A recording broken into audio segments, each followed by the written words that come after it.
Hello दोस्तों, स्वागत करता हूं आपके अपने यूट्यूब चैनल रोटेशन क्लासेस पे। मेरे भाई, आज हम लोग क्लास 10th का है ना एक चैप्टर स्टार्ट कर रहे हैं केमिस्ट्री का। केमिकल रिएक्शंस एंड इक्वेशंस काफ़ी बेसिक सा चैप्टर है और बहुत मज़ेदार ये चैप्टर है। तो चलिए शुरू करते हैं, है ना दोस्तों। मज़ा आ जाएगा बिल्कुल, है ना। तो चलिए शुरू करते हैं। केमिकल रिएक्शंस एंड इक्वेशंस, ठीक है। तो केमिकल रिएक्शंस एंड इक्वेशंस मेरे भाई बहुत अच्छा चैप्टर है, मज़ा ही आ जाएगा पूरा, ठीक है।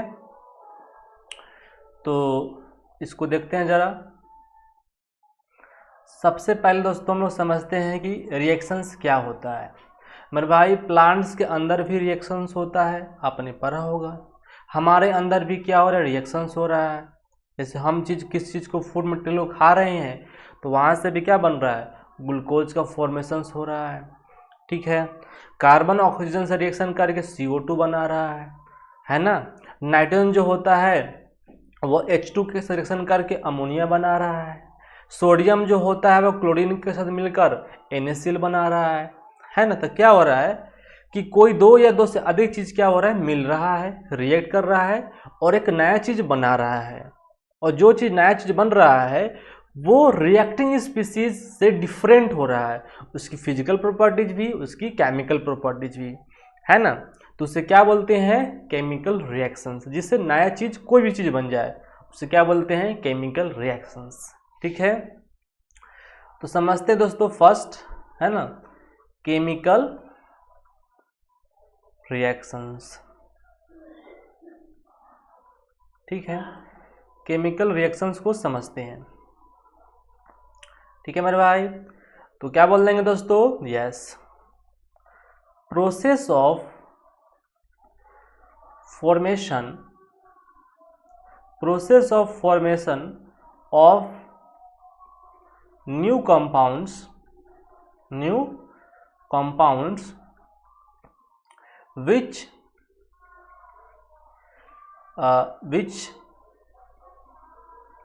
they have different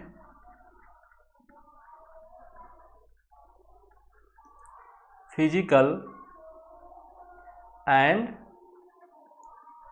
chemical properties, है ना, are called chemical reactions,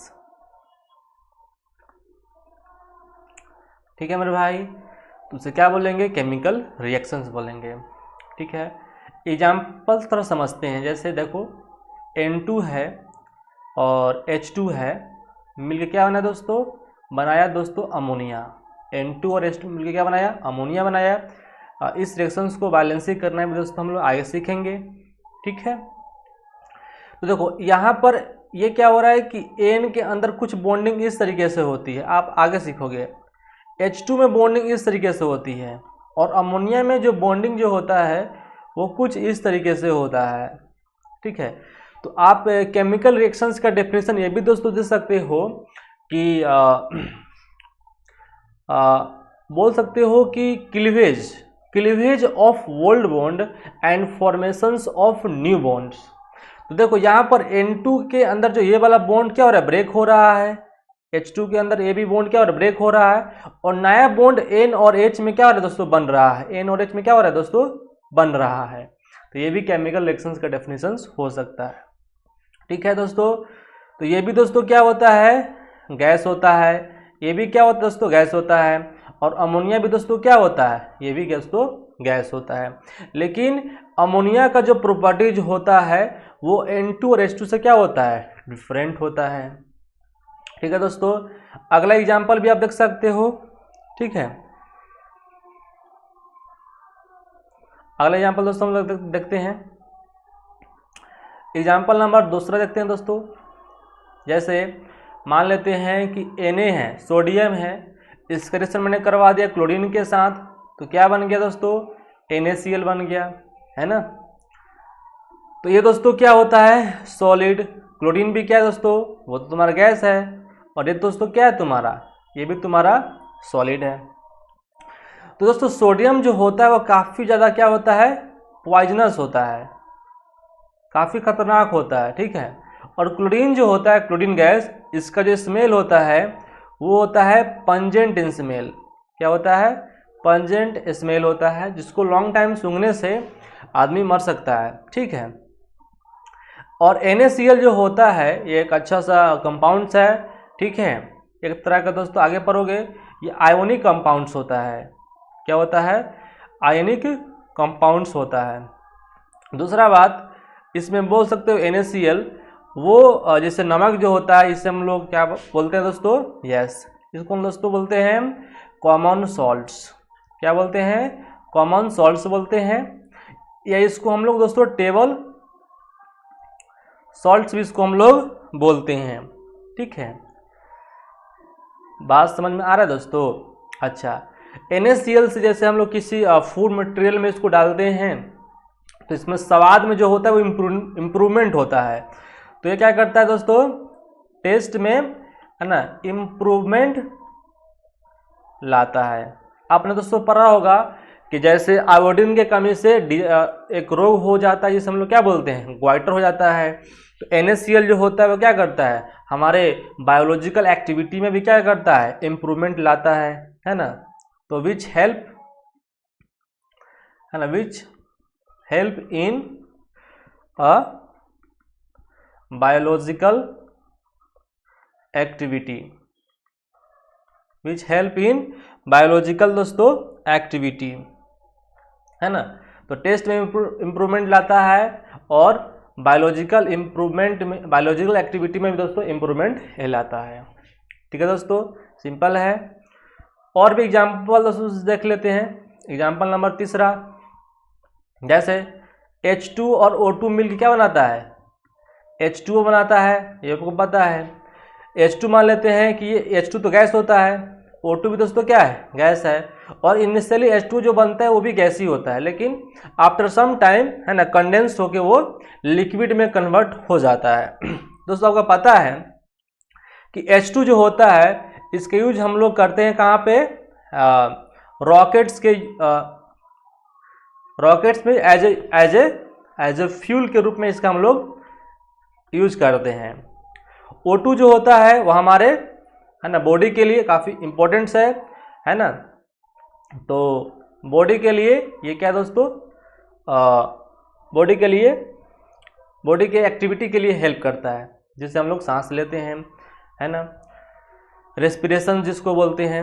तो रेस्पिरेशंस में दोस्तों ये हेल्प करता है, रेस्पिरेशन, ठीक है। H2O जो होता है मेरे भाई, ये तो भाई लाइफ के लिए बहुत इंपॉर्टेंट है H2O, है ना। तो यूजफुल है किसके लिए दोस्तों, लाइफ के लिए, लाइफ के जीवन के लिए काफ़ी इंपॉर्टेंस है लाइफ के लिए। देखो H2 जो है वो यूज करते हैं रॉकेट्स के फ्यूल के रूप में, O2 जो है वो ऑक्सीजन है जो बॉडी के लिए, रेस्पिरेशन के लिए काफ़ी यूजफुल है। H2 तुम्हारा क्या है, वाटर है, जिसका यूज हम लोग करते हैं पीने के रूप में, है ना, जो लाइफ के लिए, जीवन के लिए काफ़ी इंपॉर्टेंट है। तो देख रहे हो कि H2O की जो प्रॉपर्टीज है वो H2 और O2 से काफ़ी डिफरेंट है। तो H2O तुम्हारा क्या हो गया, वो तुम्हारा मतलब नया स्पीसीज हुआ, जिसे हम लोग क्या बोलते हैं, केमिकल रिएक्शंस बोलते हैं। दोस्तों आगे बात करते हैं, एक और चीज़ जो काफ़ी इंपॉर्टेंट है वो है दोस्तों, काफ़ी ध्यान समझना दोस्तों, समझेंगे दोस्तों। एक होता है रिएक्टेंट्स, रिएक्टेंट्स जैसे देखा तुमने कि H2 है, O2 है, वो दोनों मिलके H2O बनाया। तो H2 और O2 क्या हुआ, H2 और O2 तुम्हारा हुआ रिएक्टेंट्स, जो रिएक्ट कर रहा है। और H2O क्या हुआ दोस्तों, प्रोडक्ट हुआ जो बन रहा है रिएक्शंस के दौरान, ठीक है। तो क्या बोलेंगे दोस्तों, very simple, reactants are those species which reactants are those species which they are reacts या consumed, है ना, ड्यूरिंग द रिएक्शन। कंज्यूम्ड ही बोल सकते हो दोस्तों या डिसएपियर ही बोल सकते हो, डिसएपियर। तो दे आर रिएक्ट्स और डिसएपियर या कंज्यूम ड्यूरिंग द रिएक्शंस, है ना, आर कॉल्ड रिएक्टेंट्स। ठीक है दोस्तों, ये सिंपल सी बात है। जैसे एग्जाम्पल के लिए आप समझ सकते हो, जैसे H2 था और O2 है, मिल के बनाया दोस्तों H2O, ठीक है। तो H2 जो रिएक्ट कर रहा है दोस्तों, तो समझो यहाँ पर ये तुम्हारा ये सब क्या हो रहा है दोस्तों, ये रिएक्ट कर रहा है। जो रिएक्शन के दौरान खत्म भी तो हो रहा होगा, तभी तो H2O बनेगा। तो H2 और O2 तुम्हारा क्या हुआ दोस्तों, ये वो तुम्हारा रिएक्टेंट्स, क्या हुआ, रिएक्टेंट्स हुआ। और जो दोस्तों बन रहा है वो क्या है दोस्तों, ये तुम्हारा प्रोडक्ट्स है। क्या है, प्रोडक्ट्स है। तो रिएक्टेंट जो होता है वो रिएक्शन के दौरान कंज्यूम होता है। क्या होता है, कंज्यूम हो रहा है। क्या हो रहा है, कंज्यूम्ड हो रहा है या डिसएपियर हो रहा है। क्या हो रहा है दोस्तों, डिसएपियर होगा। तो H2 और O2 के खत्म होने का एक रेट भी होगा, एक दर होगा। इसलिए दोस्तों हम लोग रिएक्टेंट्स के लिए डिफाइन करते हैं रेट ऑफ डिसअपियरेंस। क्या डिफाइन करते हैं दोस्तों, रेट ऑफ डिसअपियरेंस डिफाइन करते हैं। इसका फॉर्मूला आपको क्लास 12 में पढ़ना है, लेकिन आप ये जान लो कि रिएक्टेंट जो होता है वो रिएक्शन के दौरान खत्म होता है और रिएक्टेंट के लिए हम लोग डिफाइन करते हैं रेट ऑफ डिसअपियरेंस, ठीक है। और ये देखो दोस्तों, प्रोडक्ट जो होता है वो रिएक्शन के दौरान क्या होता है, बनता है, एपियर्ड होता है, इसलिए इसके भी बनने का एक रेट होगा। इसलिए इसको दोस्तों इसके लिए हम लोग डिफाइन करते हैं दोस्तों, वो होता है दोस्तों रेट ऑफ अपीयरेंस, ठीक है दोस्तों। तो ये बात आपको समझ में आ गया होगा। ठीक है दोस्तों, फिर मिलते हैं नेक्स्ट वीडियो में। Thank you.